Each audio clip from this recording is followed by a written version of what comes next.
Greetings, everybody. So I had an interesting statistic sent to me this morning. It comes from actuarial studies and all this good stuff, and they say roughly in the neighborhood of 94 to 96% of the population, and it is global. It's a global number. So let's round it to 95% of the world's population are struggling financially. They're not financially free. They may be okay, but they struggle. And if anything comes up that's urgent, possibly it's going to be a bit of a pinch to borrow the money to get whatever it is done that they need to get done. So who cares? Well, let's care. If we all care about this, it has to do with our education. And what do we need to do? Well, from an education perspective, we need to go and get some real life learning, not just junk that's being flashed across Facebook and the internet. No, not at all. But we need to start looking at our finances, the whole package of finances, completely differently. In fact, what you should do, lay your finances out on the table, sit to the left, sit across from them, and then sit to the right side, and then come back and say, what do I see? Why can I not afford? Why am I struggling? Whatever struggling might be. Why am I not financially free? Why do I not have more freedom in my life to make the choices that I need? I want to buy, a new car or whatever. Why can I not just do what I want? And again, without putting yourself in large debt. Prices are expensive these days for a lot of things. So again, a lot of people have to really consider financing. But a lot of people don't have the backup support to actually pay the bills.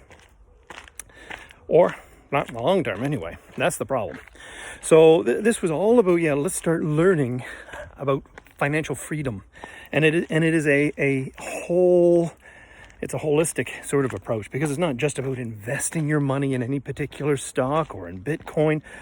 Absolutely not. It has a lot to do with your expenditures, how you live, where you live, what your job is, how you treat money. And you'll see how you treat money, because it will treat you the same way. Unfortunately, it's like a mirror or a looking glass. It comes right back at you.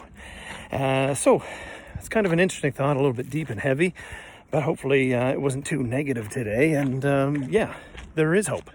There's hope for a lot of people, but you actually have to do something, and you have to make a change. And that's the big thing, is that if you're still doing the same thing that you've been doing, or God, should I say, your parents or your grandparents were doing, probably it's wrong. As I say, if you're part of that 95%, it's costing you your financial freedom to do anything you want, anything. People don't really need to spend millions and millions and millions every day. You're not going to go out and buy 6 yachts. It's just not normal and not likely. So we don't have to think of stupid numbers. We just need to think of, in our own little world, what do we need? How many kids do you have? How big a house do you need? How many cars? Husband, wife, partner, whatever. It's not as bad as people think, but we should stop struggling, and we need to do it now. We need to make an action and take action now to learn. Get your finances in check. Get your bills in check. That's the first thing. And then we can work on, with that, it's a combination of getting the bills in check and the mental attitude towards money.